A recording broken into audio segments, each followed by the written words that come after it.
langit ng araw sa kalangitan. Siya ay tundok lamang sa kalawakan. Lahat ng bagay ay tundok ang pinanggalingan. At kung masdang mabuti, tundok ang purihan.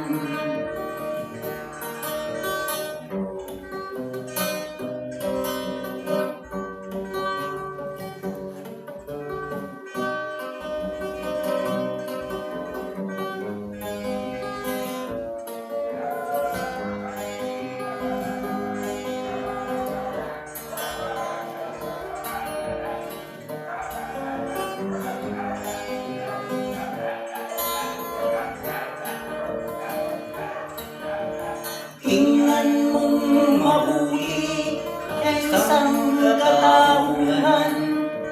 Marami nang nag-away, tulog lang ng dahilan.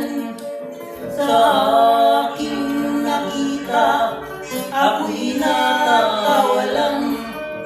Pagkat ang nangyayari, malaking kaibangan. Kaya wala kang dapat na ipagmayabang, na ikaw nga ay mautak at maraming alam.